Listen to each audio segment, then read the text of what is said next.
भारत में कई ऐतिहासिक महल या किले और इमारतें हैं जो अपने भीतर वास्तुकला की अद्भुत रचनाओं को समेटे हुए हैं। यही वजह है कि इन्हें भारत की प्राचीन धरोहर कहा जाता है। बात करें मध्य प्रदेश की तो यह देश का पहला ऐसा राज्य है जहां कई आलीशान महल और किले हैं। इन महलों की अद्भुत कलाकृति देखने देश विदेश से लोग यहां आते हैं। मध्य प्रदेश राज्य में ऐसे कई जिले भी हैं जिनसे गौरवशाली अतीत भी जुड़ा हुआ है। इन्हीं में से एक है मध्य प्रदेश राज्य के दतिया जिले का सतखंडा महल। ये महल अपनी अद्भुत कला के प्रतीक के लिए मशहूर है। साथ ही इस महल से कई रोचक बातें भी जुड़ी हुई हैं। हालांकि प्राचीन समय में दतिया बुंदेलखंड के अधीन राज्य था, जो कि अब मध्य प्रदेश के जिले में आता है। आपको ये जानकर हैरानी होगी कि 7 मंजिला खूबसूरत दतिया के सतखंडा महल के निर्माण में किसी तरह की लकड़ी या लोहे का इस्तेमाल नहीं किया गया है। इसके बावजूद ये इतने सालों से आज भी अडिग खड़ा हुआ है। साथ ही ये 7 मंजिला खूबसूरत महल सिर्फ एक रात के लिए इस्तेमाल किया गया था, यानी एक दिन के अलावा इसमें कभी भी कोई नहीं ठहरा।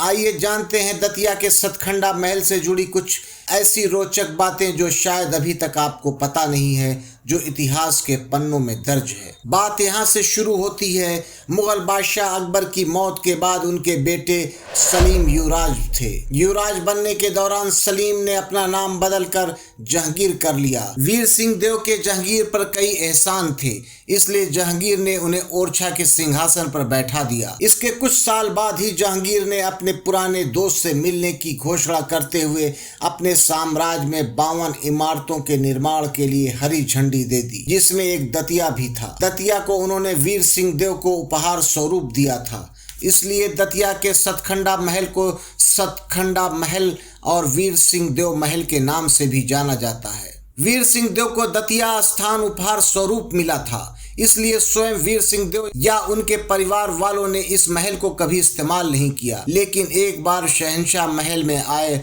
और ओरछा जाने से पहले एक रात इस महल में रुके थे। ऐसे में सतखंडा महल सालों से वीरान पड़ा है और एक रात के अलावा इसे किसी ने आज तक इस्तेमाल नहीं किया। सतखंडा महल से जुड़ी इस वीडियो में हम आपको 7 ऐसी महत्वपूर्ण जानकारी देने जा रहे हैं जो शायद अभी तक आपको नहीं मालूम होगी। सतखंडा महल को तैयार होने में लगभग 9 साल का वक्त लगा था और इसमें करीब 35 लाख रुपए उस समय खर्च हुए थे। सतखंडा महल 7 मंजिला है, जिसमें 2 मंजिला इमारत जमीन के नीचे है और 5 मंजिला जमीन के ऊपर है। 7 मंजिला होने की वजह से इसे सतखंडा महल कहा जाता है।